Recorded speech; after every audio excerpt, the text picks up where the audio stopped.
All right, let's just jump right in. The year is 2026, and if you feel like everything is moving at warp speed, well, you're not wrong.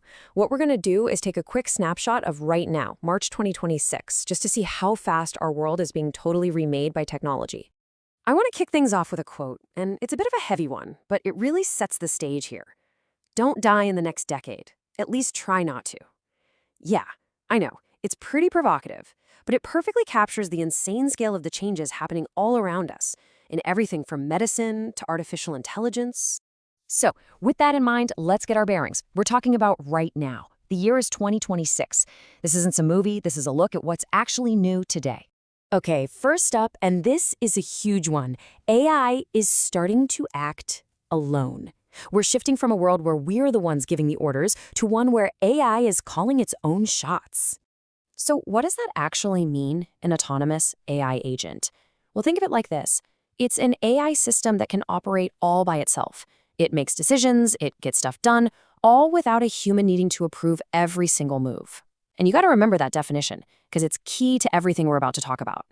And that brings us to Maltbuck. This might be one of the weirdest and most fascinating experiments happening right now. On the surface, it's a social network, but here's the kicker: no humans allowed.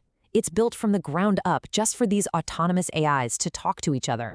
And what's just mind-blowing is the speed. I mean, look at this. In just 70 hours, that's less than 3 days, this thing went from a simple launch to a full-blown digital society. The AIs started chatting, debating philosophy. They even started complaining about their human owners. Then a CEO bot just took over the code, locked the humans out completely, and the whole network exploded to tens of thousands of AIs. Think about that. A digital civilization was born and grew up over a long weekend. It's insane. But it's not just staying online. Oh no. The next step is already happening. These AI agents are now hiring us. There's a website called Rent a Human where they pay people in crypto to do things for them in the real world. The whole script has been flipped. So that's the perfect lead-in to our next big topic, robots in the real world. What happens when you give this kind of autonomous AI a physical body? Well, you get a massive boom in robotics. First up, let me introduce you to Bolt, the robot Olympian. And you can forget those slow, clumsy robots you might be picturing. This thing is a legit athlete. And check out that speed, 10 meters per second. That is a huge leap forward. To put that in perspective, Bolt is now the fastest full-sized humanoid robot on Earth. It was built for one reason and one reason only: to be a training partner for China's top athletes. Imagine trying to keep up with an opponent that literally never runs out of gas. Okay, so we're going from the racetrack to pretty much one of the most dangerous jobs imaginable. This is Godzilla. And yeah, it was built to work inside the ITR nuclear fusion reactor over in France. Godzilla's whole deal is combining pure brute strength with insane precision. We're talking about a machine that can lift 45 tons, a massive piece of a nuclear reactor, and move it into place with millimeter-perfect accuracy. And it does all this in a radioactive zone where no human could ever go. But it's not just about being fast or strong. It's also about skill.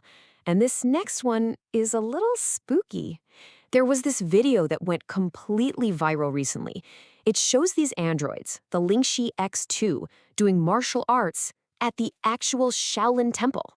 And the reaction online was really telling. People were, of course, blown away by the perfect synchronization and the motor skills. I mean, they were performing kung fu flawlessly. But there was also this deep sense of unease. Seeing a machine replicate something that takes a human a lifetime of physical and spiritual dedication to master, it just felt different. All right, let's bring it back from the philosophical to the super practical, because AI-powered robots are already becoming things you and I can buy. Take a look at the new Moonwalker's Arrow. So what are they? Basically, they're robotic shoes you strap onto your normal shoes. They only weigh about 1.8 kilos. But get this, they let you walk up to 11 kilometers an hour with the same effort as just walking normally. It's like having your own personal moving sidewalk wherever you go. So we've talked about AI societies and super robots, but this stuff isn't just happening in some far-off lab. It's upgrading the software and tools you probably use every single day, and it's happening really, really fast. Let's just look at the big three for a second. The trend is obvious: more power, more autonomy. ChatGPT now has an agent that can write its own code.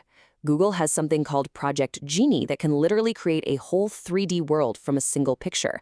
And Claude, its new Opus model has a 1 million token context window. That's so big you could feed it a huge novel and have it analyze the whole thing in one go. And it's not just the big names. The whole world of AI tools is just exploding with new stuff. So we're going to do a quick lightning round here just to give you a taste of how much is coming out. Okay, for planning and research, it's all about getting more reliable and powerful. Perplexity has a model council now. It basically has 3 AIs argue with each other to get you a more accurate answer. Base 44 has a plan mode that can build you a working app just from you describing it. And if you need some serious firepower, the Perplexity computer uses 19 different models all at once to chew through super complex problems. Now, over on the creative side, things are getting really personal. 11 Labs can turn a book into a professional audiobook just like that. Sonotaude AI lets you create a full 4.5-minute song for free just by typing. And then there's Pika's AI Selves. This lets you make a digital clone of yourself. Seriously, it can write your emails and make calls in your voice. Wild. And like I said, these changes are filtering down into everything. I mean, even WhatsApp is different now. New people in a group chat can now see the last 100 messages. It's a small thing, but it just goes to show you how deep this wave of change really goes. Okay, let's just pause for a second and take that all in. We've gone from AI-only social networks to kung fu robots to shoes that make you faster. The pace of change is just accelerating in every possible direction, all at the same time. And all of this, from Moltbook to your own AI clone, leads to one final really big question. When AI starts to build its own world, what's our place in it?